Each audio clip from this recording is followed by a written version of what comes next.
I mean, look, the apocalyptic scenes, I mean, it's a term that's kind of used flippantly these days because you see it so often. But, I mean, it appears to be truly the case in Gaza because we've had a story that's been running this morning, Joe, where there's just nothing left. There's nothing standing. I mean, I don't know how you're going to get all that stuff out and then bring new materials in to rebuild. There's the tunnels underneath.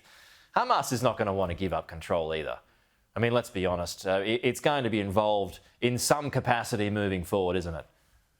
Look, Hamas ain't going anywhere. In fact, in many ways, Hamas is a little bit of a winner. It's going toe to toe with Israel, and it's still there at the end of the day. You know, yeah. Netanyahu can't make it disappear, and the fact that Donald Trump had to convince his friends in Qatar and others to sit down with Hamas is really tells you what the situation is. If you want a realistic end to this story, you've got to deal with Hamas and the Palestinians are not about to replace them tomorrow, as a matter of fact. But to say all the rest of it is not doubtful, but it's problematic. Well, I mean, reminds me of that old line, Pete, in the movie where Bette Davis says, sort of fasten your seatbelt. It's going to be a bumpy night.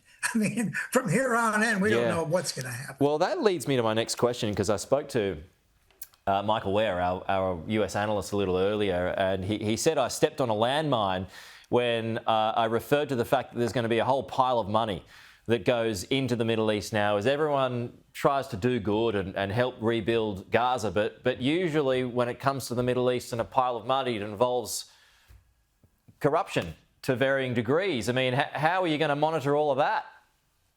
No, you're not. Anytime you have large amounts of money and different kinds of people involved in committees, it's like these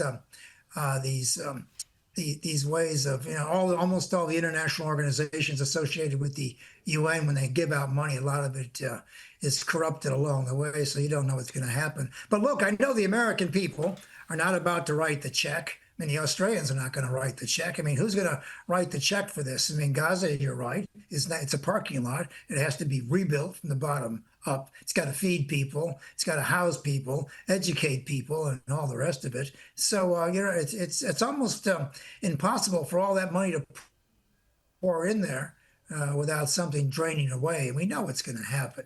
Of course, bringing in Tony Blair shows you got a sense of humor here. You got to bring in the guy who created the end of the story in Iraq. I love it. One of the co-authors of Weapons of Mass Destruction is going to have all the solutions. He did Good Friday, though. The Good Friday agreement. So is he one and one?